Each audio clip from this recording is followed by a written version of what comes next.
এখনি ফুলাম গামোচাৰ জৰিয়তে মাননীয় মুখ্যমন্ত্ৰী মহোদয়ক আদৰণি জনোৱা হৈছে। মেখেলি গাঁও মাজুলী সত্ৰীয় সংস্কৃতিৰ প্ৰাণকেন্দ্ৰ মাজুলীৰ লগতে অসমৰ তুমি এগৰাকী প্ৰতিভাৱান কুকিল কণ্ঠী উদীয়মান সংগীত শিল্পী। শৈশৱতে পিতৃ মাতৃৰ সৈতে ঘৰৰ গোসাঁই ঘৰত ঈশ্বৰ স্তুতিৰ লগতে গাঁৱৰ নামঘৰত নামতীসকলৰ সৈতে নাম গাই পাতনি মেলা তোমাৰ কণ্ঠ সাধনাই আজি মাজুলীৰ পৰিৱেশ অতিক্ৰমী সমগ্ৰ ৰাজ্যৰ সংগীতপ্ৰেমীৰ হৃদয় জয় কৰিবলৈ সক্ষম হৈছে। কুমলীয়া বয়সতে সংগীতৰ সেন্দুৰীয়া পথেৰে বাট বুলি তুমি আজি সকলোৰে হিয়াৰ আমঠি হৈ পৰিছা। তোমাৰ কণ্ঠত নাম কীৰ্তন ভজন বৰগীত টোকাৰী গীত লোকগীত আইনাম বিয়ানাম ধাইনাম আদিয়ে প্ৰাণ পাই উঠে। তোমাৰ এই সংগীত প্ৰতিভাক লৈ আমি সকলোৱে অভিভূত আৰু আনন্দিত। সংগীত সাধনাৰ সময়। সাধনা হৈছে আধ্যাত্মিক চেতনাৰ বিমল উৎস আৰু আধ্যাত্মিক চেতনাৰ ভগৱত প্ৰেমৰ সুচল পথ। তোমাৰ সংগীত সাধনাই পৰম পিতাৰ কৃপা লাভ কৰক আৰু সুলনি কণ্ঠৰে তুমি অসমৰ সংগীত জগতত জিলিকি উঠা। পৰৱৰ্তী সময়ত আমি ঘোষণা কৰিম ক'ত দিয়া হ'ব। মই নাম ঘোষণা কৰিছোঁ লিপিকা শইকীয়া CS ৰাৱানাপাৰ হাইস্কুল।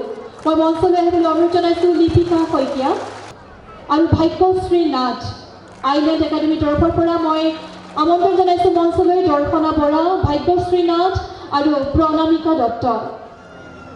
ইয়াৰ পিছতে মঞ্চলৈ আহি বঁটা গ্ৰহণ কৰিব UMK কলেজৰ নীলাক্ষী বৰা। মঞ্চলৈ আহিবলৈ অনুৰোধ জনাইছোঁ। ইয়াৰ পিছতে মঞ্চলৈ আমন্ত্ৰণ জনাইছোঁ নামনি মাজুলী জুনিয়ৰ কলেজৰ কাৰ্পামপুলি দলে নিৰিল পাটিল। তেওঁকো মঞ্চলৈ আহিবলৈ অনুৰোধ জনাইছোঁ। PD গোস্বামী জুনিয়ৰ কলেজৰ মনীষা বৰা আৰু মাজৰ দেউৰী ট্ৰাইবেল হাইস্কুলৰ ৰূপটি দেউৰী। নিশ্চয়কৈ এয়া ছাত্ৰীসকলৰ বাবে এক সুখবৰ। এই স্কুটিখনৰ জৰিয়তে ছাত্ৰীসকলে যিদৰে স্কুটিখনৰ গতিবেগ আছে ঠিক সেইদৰে তেওঁলোকৰ শৈক্ষিক যাত্ৰাটো যাতে স্কুটিৰ গতিবেগৰ দৰে তেওঁলোকৰ শৈক্ষিক যাত্ৰা যাতে দুৰন্ত হয় আমি সেয়ে কামনা কৰিম। স্কুটিৰ গতিবেগৰ দৰে তেওঁলোকৰ শৈক্ষিক যাত্ৰা গতিবেগ যাতে দুৰন্ত হয়। জয় জয়ন্তী আজি শুভ মুহূৰ্তত উপস্থিত থকা আপোনালোক সকলোৰে প্ৰতি মই মোৰ আন্তৰিক শ্ৰদ্ধা জ্ঞাপন কৰিছোঁ। ইংৰাজী নৱবৰ্ষ 2021 উপলক্ষে উপস্থিত সমূহ ৰাইজলৈ আন্তৰিকতাৰে শুভেচ্ছা জ্ঞাপন কৰিছোঁ আৰু ঈশ্বৰৰ ওচৰত প্ৰাৰ্থনা জনাইছোঁ যে নেদেখাজনে প্ৰতিগৰাকী ব্যক্তিক সকলো সময়তে সুস্থ নিৰোগী কৰি ৰাখে সবল কৰি ৰাখে আৰু সকলোৱে যেন জীৱনৰ বাটত দৃঢ়তাৰে মৰ্যাদা সহকাৰে আগবাঢ়ি যাব পাৰে সেইখিনি আশীৰ্বাদ নিশ্চিতভাৱে আমাক নেদেখাজনে দিব। সেই আশাৰে মই মোৰ গভীৰ নেদেখাজনৰ শ্ৰীচৰণত প্ৰণিপাত যাচিছোঁ আৰু আগন্তুক ভোগালী বিহুৰ বাবেও আপোনালোকলৈ মই ওলগ যাচিছোঁ। প্ৰণৱ সদাৰ মাজুলীবাসী ৰাইজ আজি এই মুহূৰ্তত আমাৰ কৃতি ছাত্ৰীসকলক লগ পাই মই উৎসাহিত হৈছোঁ কাৰণ এই মাজুলীৰ ভৱিষ্যত আমি শিক্ষাৰ যোগেদিহে নিৰ্মাণ কৰিব লাগিব। মাজুলীৰ বুকুত থকা সুন্দৰ সমাজ ব্যৱস্থা যি সমাজ ব্যৱস্থা প্ৰতিষ্ঠা কৰাৰ বাবে গুৰুজনাই মহান আদৰ্শ আমাক দেখুৱাই গৈছে মহাপুৰুষ শ্ৰীমন্ত শংকৰদেৱ মহাপুৰুষ মাধৱদেৱৰ আদৰ্শৰে আজি অসমীয়া জাতিয়ে একবিংশ শতিকাত প্ৰাণ পাই উঠিছে। আজি সাংস্কৃতিকভাৱে হওক, সামাজিকভাৱে হওক, আধ্যাত্মিকভাৱে হওক, শৈক্ষিকভাৱে হওক, এই জাতিটোৱে একবিংশ শতিকাত নিজৰ যোগ্যতাৰে প্ৰতিযোগিতাৰ পৃথিৱীত অৱতীৰ্ণ হৈ শ্ৰেষ্ঠতা প্ৰদৰ্শন কৰাৰ যাত্ৰাত অত্যন্ত উৎসাহেৰে আজি আৰম্ভ কৰিছে। গতিকে মোৰ দৃঢ় বিশ্বাস, মাজুলীৰ বুকুত আমাৰ বিভিন্ন বাৰে অসমীয়া কৃষ্টি সংস্কৃতিৰ যি সমৃদ্ধিশালী পথাৰ আছে আৰু বিভিন্ন জাতি জনগোষ্ঠীৰ মাজত মহামিলনৰ যিখন ছবি আছে, যিটো আধ্যাত্মিক মানৱীয় পৰিৱেশ আছে, গতিকে এইখন সমাজৰ এই সুন্দৰ প্ৰতিচ্ছবিখন বিশ্বৰ মানৱ সমাজে যদি উমান পাব লগা হয়, তেতিয়াহ'লে সকলোবিলাক সম্ভৱ হ'ব আমি যেতিয়া শিক্ষাৰ যোগেদি অত্যন্ত নিষ্ঠাৰে অগ্ৰসৰ হ'ম। আমাৰ জীৱনৰ সাধনা হিচাপে এই শিক্ষাক যদি আমি গ্ৰহণ কৰোঁ, নিশ্চিতভাৱে মাজুলীৰ বুকুত জন্ম লাভ কৰা প্ৰতিগৰাকী শিশুৱে আগন্তুক দিনত একোগৰাকী বিশ্বৰ বুকুত উন্নত মানৱ সম্পদ হিচাপে প্ৰতিষ্ঠা লাভ কৰিব আৰু এই শিশুৱে গৈ বিশ্বৰ বিভিন্ন প্ৰান্তত বিভিন্ন কৰ্মক্ষেত্ৰত দক্ষতাৰে তেখেতসকলে নিজৰ সেৱা আগবঢ়াবলৈ সক্ষম হ'ব আৰু মাজুলীৰ বুকুত জন্ম লাভ কৰা সেই শিশুৰ শ্ৰেষ্ঠতা প্ৰদৰ্শন কৰিবলৈ সক্ষম হ'ব। গতিকে মাজুলীৰ এইখন সমাজ সাধাৰণ সমাজ নহয়। মই সদায় এইটো কথা গভীৰভাৱে উপলব্ধি কৰোঁ। এইটো কেৱল MLA হিচাপে নহয় বা MP হিচাপে নহয়, মুখ্যমন্ত্ৰী হিচাপে নহয়, মই মানুহ হিচাপে উপলব্ধি কৰোঁ। মাজুলীৰ বুকুত জন্ম লাভ কৰা প্ৰতিগৰাকী শিশুৱে সৌভাগ্যৱান। কাৰণ ইয়াত জন্ম লাভ কৰি মাতৃৰ গৰ্ভৰ পৰা এই পৃথিৱীত ভূমিষ্ঠ হৈ যিখন সমাজ আৱিষ্কাৰ কৰে, সেইখন সমাজেই হৈছে আধ্যাত্মিক সমাজ, সুন্দৰ মানৱীয় সমাজ। গতিকে এই সমাজত সাঁতুৰি নাদুৰি ডাঙৰ হ'ব পৰাটো সৌভাগ্যৰ বিষয়। গতিকে সেইবাবে মই মাজুলীৰ প্ৰতিগৰাকী আমাৰ উঠি অহা ছাত্ৰ ছাত্ৰীক আন্তৰিকতাৰে আহ্বান জনাওঁ যে আপোনালোকে অধ্যয়ন কৰক। অধ্যয়নৰ যোগেদি এই মাজুলীৰ যিটো প্ৰাকৃতিক বাতাবৰণ, ইয়াৰ যিটো জৈৱ বৈচিত্ৰ্যৰ শক্তি, ইয়াৰ সমাজৰ যিটো সৌন্দৰ্য, ইয়াৰ বাতাবৰণ, এই কথাবিলাক আমি বিশ্বৰ বিভিন্ন প্ৰান্তলৈকে কঢ়িয়াই নিব লাগিব। বিশ্বৰ 770 কোটি জনতাই এই মাজুলীৰ বিষয়ে সঠিকভাৱে যদি জ্ঞান বুটলিব লগা হয়, আমি তেখেতসকলক জ্ঞান প্ৰদান কৰিব লাগিব। মাজুলীৰ বিষয়ে তথ্য সহকাৰে আমাৰ নিজৰ ব্যাখ্যা আমি সুন্দৰ ৰূপত দাঙি ধৰিব লাগিব। গতিকে সেইবাবে মই বিশ্বাস ৰাখিছোঁ আমাৰ ছাত্ৰ ছাত্ৰীসকলে আগন্তুক দিনত এই দিশত অত্যন্ত সাধনাৰে তেখেতসকলে অগ্ৰসৰ হ'ব। শিক্ষা সাধনা হিচাপে সকলোৱে গ্ৰহণ কৰক। মোৰ দৃঢ় বিশ্বাস, এই শিক্ষাত যদি যি ছাত্ৰ ছাত্ৰীয়ে শৃংখলাবদ্ধভাৱে একাগ্ৰতাৰে মনোযোগিতাৰে তেখেতসকলে এই শিক্ষাত যদি আত্মনিয়োগ কৰে, অধ্যয়নত যদি মগ্ন হয়, তেতিয়াহ'লে মাজুলীৰ বুকুত জন্ম লাভ কৰা প্ৰতিগৰাকী ছাত্ৰ ছাত্ৰীয়ে আগন্তুক দিনত জীৱনৰ বাটত একোগৰাকী সফল নাগৰিক হিচাপে নিজৰ পৰিচয় দাঙি ধৰিবলৈ সক্ষম হ'ব আৰু এই অঞ্চলৰ বিভিন্ন পৰিয়ালক তেখেতসকলে ভাৰতবৰ্ষৰ বুকুত বিশ্বৰ বুকুত পৰিচয় কৰাই দিবলৈ সক্ষম হ'ব। নিজৰ মাতৃ পিতৃৰ মৰ্যাদা বৃদ্ধি কৰাৰ কামত উল্লেখযোগ্য বৰঙণি আগবঢ়াব পাৰিব। সমাজখনৰ সৌন্দৰ্য ব্যাখ্যা কৰি সমাজৰ প্ৰতি দায়বদ্ধতাৰে দায়িত্ব সহকাৰে তেখেতসকলে উল্লেখযোগ্য অৱদান আগবঢ়াবলৈ সক্ষম হ'ব। গতিকে সেই লক্ষ্যৰে আমি মাজুলীক নিৰ্মাণ কৰিব লাগিব। আজি আপোনালোকৰ সহযোগত মাজুলীৰ বুকুত থকা মোৰ মৰমৰ পৰম শ্ৰদ্ধা সাংবাদিক বন্ধুসকলৰ সহযোগত সকলোৱে মিলি আমি একেলগে মাজুলীৰ উন্নয়ন যাত্ৰা আগুৱাই নিয়াৰ বাবে প্ৰয়াস কৰিছোঁ। 2016 চনৰ পৰাই আপোনালোকে দেখিছে যে আমি সকলোৱে যি কাম কৰিছোঁ আপোনালোকক আস্থা আৰু বিশ্বাসত লৈ কৰিছোঁ আৰু এই কামবিলাক মোৰ প্ৰতিটো বক্তব্যত মই ৰাইজৰ ষ্টেচনত এতিয়া আহ্বান ৰাখিছোঁ যে যি পইচা মাজুলীলৈ আহিছে সেই পইচা যাতে সদ্ব্যৱহাৰ হয়। কাৰণ মাজুলী যাতায়াত যোগাযোগ আন্তঃগাঁথনি ইয়াৰ শিক্ষা অন্যান্য কাৰিকৰী দিশত আৰু অন্যান্য স্বাস্থ্যই হওক কৃষিয়ে হওক জনস্বাস্থ্য কাৰিকৰী বিভাগে হওক বিদ্যুতেই হওক বিভিন্ন ক্ষেত্ৰত যাতে মাজুলীৰ যিটো আন্তঃগাঁথনি অৱস্থা টনকিয়াল কৰাৰ বাবে ৰাজ্য চৰকাৰৰ তৰফৰ পৰা যিবিলাক আঁচনি হাতত লোৱা হৈছে এই আঁচনি যাতে সফল ৰূপ ধাৰণ কৰে তাৰ বাবে প্ৰঞ্চনাৰ মাজুলী ৰাইজে চোকা দৃষ্টি ৰাখিব লাগিব। কাৰণ আপোনালোকৰ এই চোকা দৃষ্টি ৰখাৰ যোগেদিহে মাজুলীৰ বুকুত কেন্দ্ৰীয় ৰাজ্য চৰকাৰৰ 25খন আঁচনি সঠিক ৰূপত ৰূপায়ণ হোৱাটো সম্ভৱ হ'ব। তেখেতসকলকো এইভাবে ধন্যবাদ জনাম।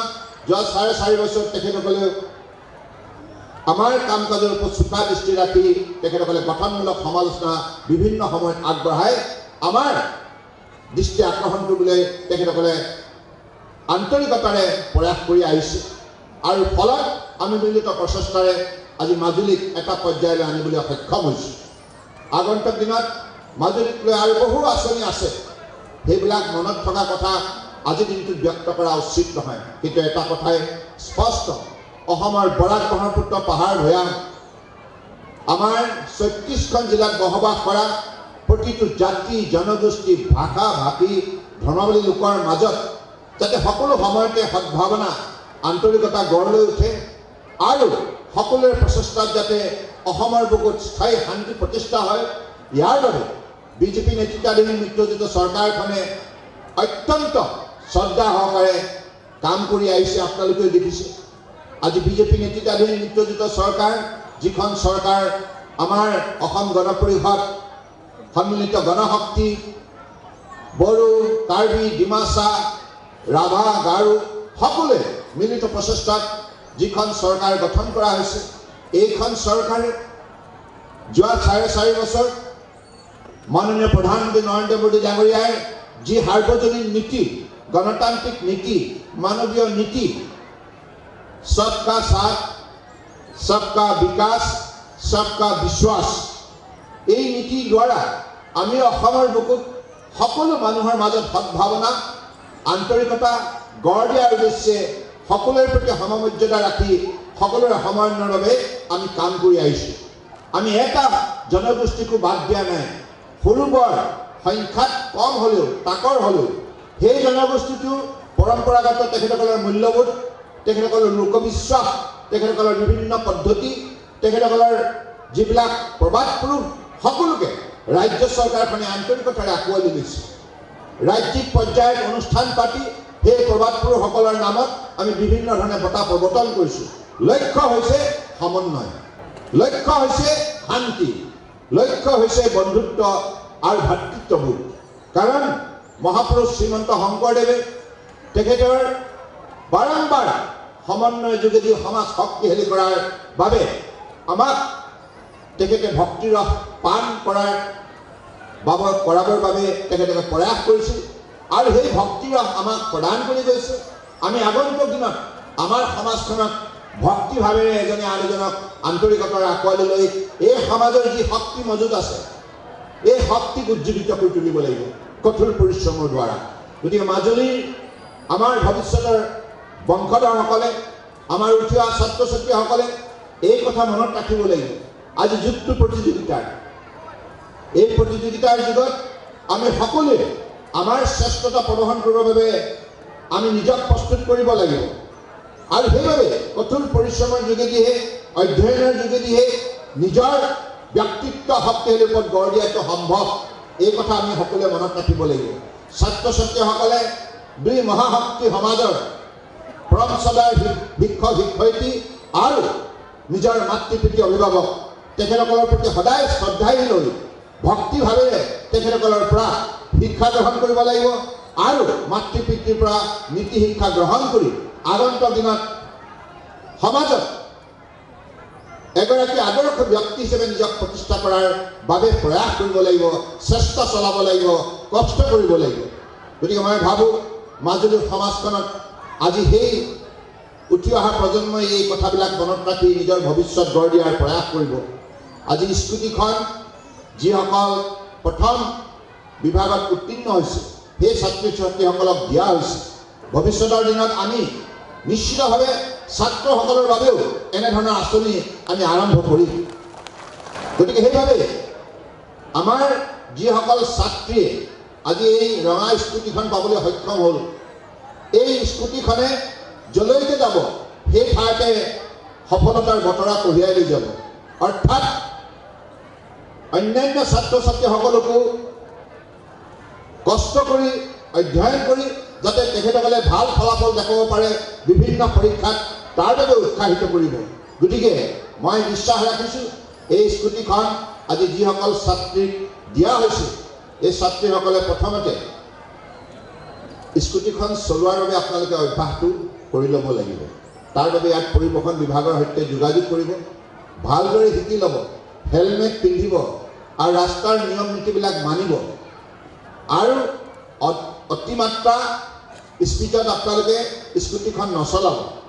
কাৰণ এইখন স্কুটি সাধাৰণ স্কুটি নহয়, এইখন স্কুটি আপোনাৰ সফলতাৰ প্ৰতীক, শৃংখলাবদ্ধতাৰ প্ৰতীক, সততাৰ প্ৰতীক, মূল্যবোধৰ প্ৰতীক। গতিকে এই স্কুটিখনে যলৈকে যাব সেই বাৰ্তা সেইখন গাঁৱত সেই চুবুৰীত দিবলৈ সক্ষম হ'ব। গতিকে এই স্কুটিখনক আপোনালোকে সদব্যৱহাৰ কৰিব আৰু হাজাৰজনক ভালদৰে অধ্যয়ন কৰাৰ ক্ষেত্ৰত উৎসাহিত কৰিব। কাৰণ অধ্যয়নৰ প্ৰতি আমি যদি ছাত্ৰ ছাত্ৰীসকলক ধাউতহীন কৰি তুলিব পাৰোঁ তেতিয়াহ'লে আমি বহু কথাত বহু সোনকালে আগবাঢ়ি যাবলৈ সক্ষম হ'ম। কাৰণ এই একবিংশ শতিকাত বিজ্ঞানৰ প্ৰযুক্তিৰ প্ৰভাৱ কেনেধৰণে বিস্তাৰ কৰিছে এই কথা আমি সকলোৱে প্ৰত্যক্ষ কৰিছোঁ। বিজ্ঞানৰ প্ৰযুক্তিৰ অবিহনে ক্ষিপ্ৰতাৰে উন্নয়নৰ দিশত আমি আগুৱাই যোৱাটো সম্ভৱ নহয়। আজি বৈজ্ঞানিক ধ্যান ধাৰণেৰে কৃষিখণ্ডত আত্মনিয়োগ কৰি খেতিয়কসকলেও নিজৰ মাটিডৰাত উৎপাদন শক্তি বৃদ্ধি কৰিবলৈ সক্ষম হৈছে। উৎপাদন বাঢ়ি যোৱাৰ লগে লগে উপাৰ্জনো বাঢ়িছে। ঠিক তেনেধৰণে আমাৰ ব্যক্তিত্ব আগন্তুক দিনত অধ্যয়নৰ যোগেদি আমাৰ ব্যক্তিত্বত মূল্য সংযোজন কৰিব লাগিব, ভেলু এডিশ্যন কৰিব লাগিব। কাৰণ যুগটো প্ৰতিযোগিতা। Will have to prove in the different level of examination that among the best of the best we are the best. We are the best. We are the best. I am the best. সেই ধ্যান ধাৰণাৰে আগন্তুক দিনত ছাত্ৰ ছাত্ৰীসকলে অধ্যয়ন কৰিব লাগিব। মোৰ দৃঢ় বিশ্বাস আজি পৰম শ্ৰদ্ধাৰ মাতৃ পিতৃসকলে ইয়াত উপস্থিত আছে, মই ইয়াৰ পৰাই প্ৰণাম জনাইছোঁ। পৰম শ্ৰদ্ধাৰ শিক্ষক শিক্ষয়িত্ৰী আছে, মই ইয়াৰ পৰাই প্ৰণাম জনাইছোঁ। কাৰণ এইখন সমাজক সঠিকভাৱে সজীৱ আৰু শক্তিশালী শৃংখলাবদ্ধ কৰি তুলিব লগা হ'লে এই দুই মহাশক্তিয়ে গুৰু দায়িত্ব বহন কৰিব লাগিব, শিক্ষক শিক্ষয়িত্ৰী আৰু মাতৃ পিতৃ। মই গভীৰভাৱে বিশ্বাস কৰোঁ এই দুই মহাশক্তিয়ে যদি দায়িত্ব পালন কৰে, দায়িত্ব গ্ৰহণ কৰে, নিশ্চিতভাৱে অসমৰ উঠি অহা প্ৰজন্ম ছাত্ৰ ছাত্ৰীসকল ভৱিষ্যতৰ একোগৰাকী আদৰ্শ ব্যক্তি হিচাপে নিজক প্ৰতিষ্ঠা কৰিবলৈ সক্ষম হ'ব। এই কথা নিশ্চিত। চৰকাৰে আন্তঃগাঁথনি অৱস্থা টনকিয়াল কৰিব পাৰে, চৰকাৰে বিনামূলীয়া নামভৰ্তিৰ ব্যৱস্থা কৰিব পাৰে, এডমিশ্যনৰ বাবে ফিজ দিব পাৰে, চৰকাৰে ইউনিফৰ্ম দিব পাৰে, চৰকাৰে বিনামূলীয়া পাঠ্যপুথি দিব পাৰে, চৰকাৰে ঘৰ সাজি দিব পাৰে। কিন্তু মানুহ নিৰ্মাণ কৰাৰ দায়িত্বটো কিন্তু পৰম শ্ৰদ্ধাৰ শিক্ষক শিক্ষয়িত্ৰীয়ে ল'ব লাগিব। নৈতিকতা গঢ় দিয়াৰ দায়িত্বটো কিন্তু পৰম শ্ৰদ্ধাৰ মাতৃ পিতৃয়ে ল'ব লাগিব। এই দুই মহাশক্তিয়ে মইতো জীৱনৰ যিমান মহান মনীষী, যিমান সফল ব্যক্তিৰ বিষয়ে অধ্যয়ন কৰিছোঁ, তেখেতসকলে সকলোৱে নিজৰ শিক্ষাগুৰু আৰু মাতৃ পিতৃৰ পৰাই সকলো জ্ঞান বুটলিবলৈ সক্ষম হৈছে, সকলো অনুপ্ৰেৰণা পাবলৈ সক্ষম হৈছে। গতিকে সেইবাবে মাজুলীৰ পৰম শ্ৰদ্ধাৰ ৰাইজলৈ মোৰ এইখিনি আহ্বান থাকিল।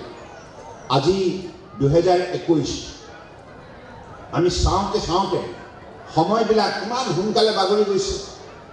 গতিকে এই সময় গতিশীল, সময় ৰৈ নাথাকে। মই সময় হওঁ, ভগৱানে কৈছে। অৰ্থাৎ সময়ে সুখৰ বতৰা আনিব, সময় দুখৰ বতৰা আনিব। সকলো সময় কেতিয়াবা শান্তি আনিব, সময় কেতিয়াবা অশান্তি আনিব। সময় কেতিয়াবা সফলতাৰ বতৰ আনিব, সময় কেতিয়াবা বিফলতাৰ বতৰ আনিব, সময় কেতিয়াবা ভাল বতৰ দিব, সময় কেতিয়াবা বেয়া বতৰ দিব। এইটো স্বাভাৱিক এটা প্ৰাকৃতিক নিয়ম। গতিকে এই সময়ৰ লগত গতি কৰি নিজৰ ভৱিষ্যত নিৰ্মাণ কৰাৰ বাবে আমাৰ প্ৰতিগৰাকী ছাত্ৰ ছাত্ৰীয়ে যদি সংকল্পবদ্ধ হয়, এলাহ নকৰে, work is worship, duty is God, কৰ্মই সাধনা, কৰ্তব্যই ভগৱান। এই পৃথিৱীত আমি ভাষণ দি সমাজত পৰিৱৰ্তন আনিব নোৱাৰোঁ। আমি কঠোৰ পৰিশ্ৰমৰ যোগেদিহে পৰিৱৰ্তন আনিব পাৰিম। এইটো যুগে যুগে এই কথা প্ৰমাণ হৈ আহিছে। মহান মনীষীসকলে, সফল ব্যক্তিসকলে কঠোৰ পৰিশ্ৰমৰ সাধনাৰ যোগেদিয়ে জীৱনৰ সকলো সময়তে তেখেতসকলে সফলতাৰ দুৱাৰদলিত মৰ্যাদা সহকাৰে উপনীত হ'বলৈ সক্ষম হৈছে। গতিকে সেইবাবে উঠি অহা চামটোক এই সদন আমি প্ৰদান কৰিব লাগিব। দিনটোত 24 ঘণ্টা থাকে, 24 ঘণ্টাৰ ভিতৰত আমাৰ ছাত্ৰ ছাত্ৰীসকলে যাতে কমপক্ষেও 10 ঘণ্টা অধ্যয়ন কৰে, 10 ঘণ্টাৰ পৰা 12 ঘণ্টালৈকে যাব লাগিব। কাৰণ মই নিজেই দেখিছোঁ মাননীয় প্ৰধানমন্ত্ৰী নৰেন্দ্ৰ মোদী ডাঙৰীয়াক, তেখেতে 2014 চনৰ পৰা প্ৰধানমন্ত্ৰী দায়িত্ব লোৱা দিনৰ পৰা আজিটো পৰ্যন্ত দৈনিক 18 পৰা 20 ঘণ্টা পৰিশ্ৰম কৰে। মই তেখেতক এদিন সুধিছিলোঁ, আপুনি ইমান শক্তি ক'ৰ পৰা পায়? ময়ো চেষ্টা কৰিছিলোঁ, মই কিন্তু পৰা নাই। মই কেইদিন কাম কৰি থাকোঁতে দেখিলোঁ 17 ঘণ্টা হ'ল, তাৰপাছত 12 ঘণ্টা, 14 ঘণ্টা, ইমানলৈকে আমাৰ চলে। কিন্তু 18-20 ঘণ্টা একেলেঠাৰিয়ে দৈনিক ইমান কঠোৰ পৰিশ্ৰম কৰাৰ যিটো মানসিকতা, যিটো তেখেতৰ নিষ্ঠা, যিটো তেখেতৰ শক্তি, এই কথাখিনি আমি নিশ্চিতভাৱে গৱেষণা কৰিব লাগে। আৰু তেখেতে মোক তেতিয়া কৈছে যে কঠোৰ পৰিশ্ৰমৰ যোগেদিহে পৰিৱৰ্তন সম্ভৱ। পৰিৱৰ্তন বুলি কৈ দিলে পৰিৱৰ্তন নাহে। কাৰণ কোনোবা এজন ব্যক্তিক যেতিয়া কঠোৰ পৰিশ্ৰম কোনোবাই কৰা দেখিব আৰু কঠোৰ পৰিশ্ৰমৰ যোগেদি যেতিয়া সেইগৰাকী ব্যক্তিয়ে সফলতা অৰ্জন কৰিব, হাজাৰজনে সেই পথকে অনুকৰণ কৰে। আৰু তেনেধৰণৰ সমাজত এটা বৈপ্লৱিক বাতাবৰণ, কৰ্মসংস্কৃতি বাতাবৰণ সৃষ্টি কৰিব পাৰি। কথাৰে নহয় বন্ধু, কামেৰে পৰিচয়, কাহানিকে ডাকে কৈ গৈছে। গতিকে সেইবাবে এই কথাবিলাক মই ভাবোঁ আমাৰ ছাত্ৰ ছাত্ৰীসকলে অত্যন্ত আন্তৰিকতাৰে, নিষ্ঠাৰে এই কথাখিনি গ্ৰহণ কৰিব লাগে। কাৰণ তেখেতসকলে যদি কষ্ট কৰে, তেখেতসকলৰ ভৱিষ্যত উজ্জ্বল হ'ব, তেখেতসকলে সন্মান বুটলিবলৈ সক্ষম হ'ব, তেখেতসকলেও ভাল উপাৰ্জন হ'ব, আৰু তেখেতসকলৰ লগে লগে পৰিয়ালটোৰ শ্ৰীবৃদ্ধি হ'ব। গতিকে মানুহ পৰিশ্ৰমী হ'লে বহু কথাত মানুহ সঠিক দিশত অগ্ৰসৰ হ'বলৈ সক্ষম হয়। পৰিশ্ৰমী কেতিয়াও গা কৰি নুঠে, তাৰ মন কেতিয়াও কলুষিত হ'ব নোৱাৰে। সি সদায় পৰিষ্কাৰ মনৰে মানুহ হ'ব লাগিব। পৰিষ্কাৰ মনৰ মানুহে পৰিশ্ৰম কৰিব পাৰিব। গতিকে এই কথাখিনি এটাৰ লগত আনটোৰ এটা নিবিড় সম্পৰ্ক আছে। যেনেধৰণে নিষ্ঠাৰে কাম কৰিলেহে আপুনি ৰাইজৰ আস্থাৰ পাত্ৰ হ'ব পাৰে, ঠিক তেনেধৰণে কঠোৰ পৰিশ্ৰম কৰিলেহে পৰিৱৰ্তন সম্ভৱ হ'ব পাৰে। আৰু পৰিশ্ৰম কৰা মানুহৰ মন সদায় পৰিষ্কাৰ হৈ থাকিব। গতিকে এই কথাখিনি আমাৰ ছাত্ৰ সমাজে উপলব্ধি কৰিব লাগিব। আৰু ছাত্ৰ সমাজক উপলব্ধি কৰোৱাৰ দায়িত্ব পৰম শ্ৰদ্ধাৰ শিক্ষক শিক্ষয়িত্ৰীসকলে, মাতৃ পিতৃসকলে ল'ব লাগিব। কাৰণ এতিয়া আমি আৰু কোনো কাৰণত আমি এতিয়া এলাহ কৰিব নোৱাৰোঁ। এলাহ কৰিলে কিন্তু আমি বহু পিছুৱাই যাব লাগিব। মাননীয় প্ৰধানমন্ত্ৰী ডাঙৰীয়াই পৃথিৱীৰ বুকুত ভাৰতবৰ্ষক এখন আত্মনিৰ্ভৰশীল ৰাষ্ট্ৰ হিচাপে গঢ় দিয়াৰ সংকল্প লৈছে। আৰু আমাকো আত্মনিৰ্ভৰ ভাৰত অভিযান সফল কৰাৰ বাবে, আত্মনিৰ্ভৰ অসম নিৰ্মাণ কৰাৰ বাবে আহ্বান জনাইছে। গতিকে অসমৰ বুকুত বৰাক ব্ৰহ্মপুত্ৰ পাহাৰ ভৈয়ামত থকা প্ৰতিটো পৰিয়াল আগন্তুক দিনত যাতে উপাৰ্জনৰ ক্ষেত্ৰত আত্মনিৰ্ভৰশীল হ'ব পাৰে, চিন্তা চৰ্চাৰ ক্ষেত্ৰত নানা ধৰণৰ নতুন নতুন তেখেতসকলৰ পদ্ধতি আৱিষ্কাৰৰ ক্ষেত্ৰত বিভিন্ন কৰ্মপদ্ধতি গঢ় দিয়াৰ ক্ষেত্ৰত তেখেতসকল যাতে আত্মনিৰ্ভৰশীল হ'ব পাৰে তাৰ বাবে প্ৰয়াস কৰাৰ নিমিত্তে তেখেতে আহ্বান জনাইছে। গতিকে সেইবাবে আমি আগন্তুক দিনত এইখন মাজুলী সমাজ আত্মনিৰ্ভৰশীল মাজুলী হিচাপে গঢ় দিয়াৰ নিমিত্তে আমি উঠি অহা প্ৰজন্মক সেই ধ্যান ধাৰণাৰে গঢ় দিব লাগিব। আজি মই বিশ্বাস ৰাখিছোঁ এই পবিত্ৰ অনুষ্ঠানত আমাৰ আমন্ত্ৰণ ৰক্ষা কৰি মাজুলীৰ 20খন পঞ্চায়তৰ বিভিন্ন প্ৰান্তৰ পৰা পৰম শ্ৰদ্ধাৰ বিভিন্ন পৰ্যায়ৰ শিক্ষানুষ্ঠানৰ আজি শিক্ষক শিক্ষয়িত্ৰীসকল উপস্থিত আছে। মই আপোনালোকক গভীৰ কৃতজ্ঞতা জ্ঞাপন কৰিছোঁ। লগতে মাতৃ পিতৃসকল আছে, মই গভীৰ শ্ৰদ্ধা জনাইছোঁ। কাৰণ আপোনালোকৰ উপস্থিতি এইভাবে আজিৰ দিনটোত কামনা কৰা হৈছে, কাৰণ এইটো কৃতি ছাত্ৰীসকলক বঁটা প্ৰদান কৰা অনুষ্ঠান, মেধা বঁটা। এগৰাকী মহান ব্যক্তিৰ নামেৰে এই বঁটা প্ৰদান কৰা হৈছে, ডক্টৰ বাণীকান্ত কাকতি। গতিকে সেইভাবে মই ভাবোঁ যে ভৱিষ্যতৰ দিনত এই মাজুলীৰ পৰাই বিশ্বশ্ৰেষ্ঠ সাহিত্যিক, বিশ্বশ্ৰেষ্ঠ বৈজ্ঞানিক গৱেষক, বিশ্বশ্ৰেষ্ঠ খেতিয়ক, বিশ্বশ্ৰেষ্ঠ ক্ৰীড়াবিদ, বিশ্বশ্ৰেষ্ঠ সাংস্কৃতিক কৰ্মী, বিভিন্ন কৰ্মপথাৰত যাতে মাজুলীৰ বুকুৰ পৰাই এনেধৰণে উন্নত মানৱ সম্পদ গঢ় লৈ উঠে আৰু সেই মানৱ সম্পদ মাজুলীৰ ৰাইজে বিশ্ব মানৱ সমাজক যাতে উপহাৰ দিব পাৰে, তাৰ বাবে আমি প্ৰয়াস কৰিব লাগিব। শিক্ষাৰ যোগেদি দৃঢ়তাৰে আমাৰ এই যাত্ৰাক আগুৱাই নিব লাগিব আৰু এই যাত্ৰা আগুৱাই নি আমাৰ যোগ্যতাখিনি বিশ্বৰ মানৱ সমাজৰ সন্মুখত স্পষ্টভাৱে দাঙি ধৰিব লাগিব। আজি বিজেপি নেতৃত্বাধীন মিত্ৰজোঁটৰ চৰকাৰখনে খিলঞ্জীয়া ভূমিপুত্ৰসকলক মৰ্যাদা সহকাৰে নিৰাপত্তা দিয়াৰ কাম কৰিছে। ইয়াৰ পূৰ্বতে কোনো চৰকাৰে লোৱা নাছিল। মই ভাল পাইছোঁ যে 1952 চনৰ পৰা আমাৰ ভাৰতবৰ্ষৰ সংবিধানৰ ভিত্তিত বিভিন্ন সময়ত সাধাৰণ নিৰ্বাচন অনুষ্ঠিত হৈছে, বিভিন্ন সময়ত বিভিন্ন চৰকাৰ গঠন হ'ল, কিন্তু পোনপ্ৰথমবাৰৰ বাবে বিজেপি নেতৃত্বাধীন মিত্ৰজোঁটৰ চৰকাৰখন 2016 চনত দায়িত্ব লৈ খিলঞ্জীয়া ভূমিপুত্ৰসকলৰ মান সন্মান স্বাভিমান ৰক্ষা কৰাৰ যাত্ৰাত দৃঢ়তাৰে পদক্ষেপ গ্ৰহণ কৰি আহিছে।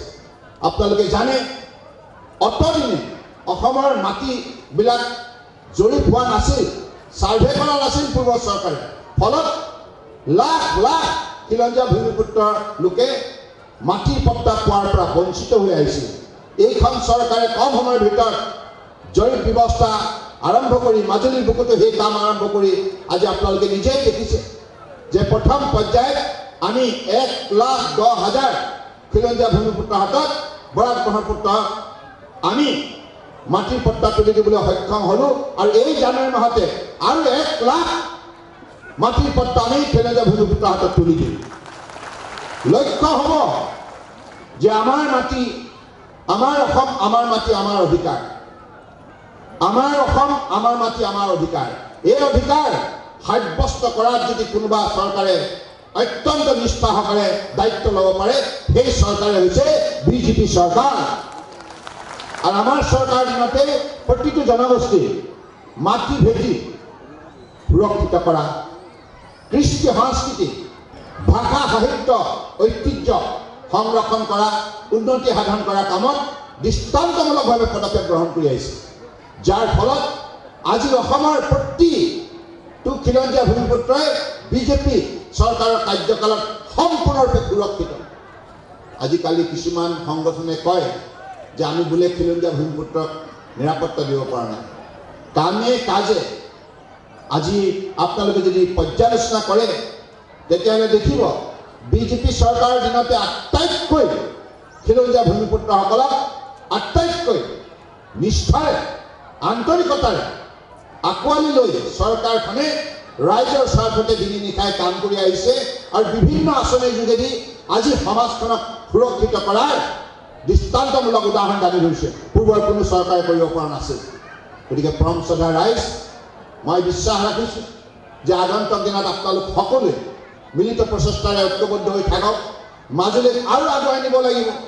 মাজুলীত যিখিনি কাম এতিয়ালৈকে হৈছে পূৰ্বৰ কোনো সময়তে হোৱা নাছিল, এইকাৰণে হোৱা নাছিল মাজুলীৰ প্ৰতি আন্তৰিকতা থাকিব লাগিব। মাজুলী সমাজখনৰ প্ৰতি শ্ৰদ্ধা ভক্তি থাকিব লাগিব। পূৰ্বতে সেই শ্ৰদ্ধা ভক্তি নথকাৰ বাবে মাজুলী ৰাইজৰ বেদনাৰ কথা, মাজুলী ৰাইজৰ সমস্যাৰ কথা অনুধাৱন কৰিব পৰা নাছিল দিছপুৰে।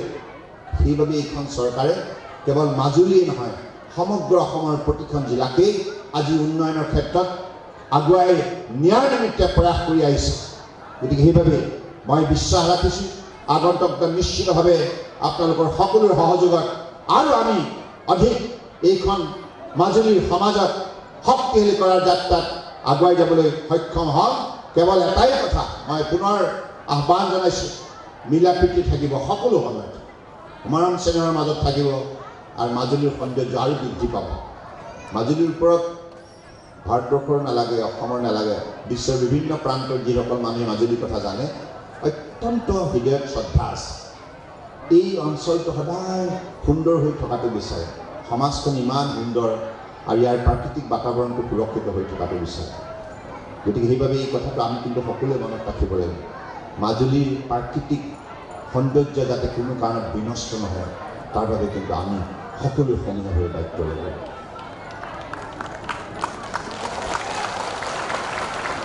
আৰু মোৰ বিশ্বাস আপোনালোক সকলোৱে পাৰিব, কাৰণ আজি মাজুলীৰ সমাজখনে বিভিন্ন সময়ত যি মানৱতা, যি উদাৰতা, যি দিহালতা আপোনালোকে প্ৰদৰ্শন কৰি আহিছে আৰু ইমান সুন্দৰ কৃষ্টি সংস্কৃতিৰ যোগেদি এইখন সমাজৰ আপোনালোকে মানৱীয় প্ৰমূল্যবোধৰ শক্তি প্ৰদৰ্শন কৰি আহিছে। গতিকে এইখন সমাজে আগন্তুক দিনত বিশ্বৰ মানৱ সমাজক জ্ঞানৰ পোহৰে নহয় শান্তিৰ বাৰ্তা দিবলৈ সক্ষম হ'ব। সেই বিশ্বাসেৰে মই আজি এই সভাত উপস্থিত থকা প্ৰতিগৰাকী ব্যক্তিলৈ পুনৰবাৰ শ্ৰদ্ধা আৰু কৃতজ্ঞতা জ্ঞাপন কৰিলোঁ। আমি আনন্দিত, এইবাৰ মাজুলীৰ 4গৰাকী সুসন্তানে APSCত আজি নিযুক্তি পাবলৈ সক্ষম হ'ল। মৰমৰ মঞ্জিত দলে ডাঙৰীয়া, প্ৰণৱ নাথ ডাঙৰীয়া, অংকুৰজ্যোতি বৰা ডাঙৰীয়া আৰু জয় সিং দলে ডাঙৰীয়া 4গৰাকীকে মই অন্তৰৰ পৰা অভিনন্দন জনাইছোঁ। আপোনালোকে হাত তালি মাৰি, তেখেতসকল হয়তো আমাৰ মাজত নাই, তেখেতসকলক সকলোৱে আমি অভিনন্দন জনাইছোঁ আৰু তেখেতসকলে সফল হওক। তেখেতসকলৰ সফলতাই হাজাৰজনক উৎসাহিত কৰিছে আৰু মেধাভিত্তিক APSCত নিযুক্তি লাভ কৰিবলৈ সক্ষম হোৱা এই যুৱক যুৱতীসকলক মই অন্তৰৰ পৰাই আশীৰ্বাদ দিছোঁ। তেখেতসকল সকলো সময়তে এইখন সমাজৰ প্ৰতি দায়বদ্ধতাৰে, দায়িত্ব সহকাৰে, নিষ্ঠাৰে, সততাৰে কাম কৰি যাওক। এইখিনি কামনাৰে মই পুনৰবাৰ আজি এইখন সভা সুন্দৰভাৱে আয়োজন কৰাৰ বাবে জিলা প্ৰশাসনৰ উপায়ুক্তৰ লগতে আজি আমাৰ সমাজকৰ্মীসকলকো ধন্যবাদ জনাইছোঁ।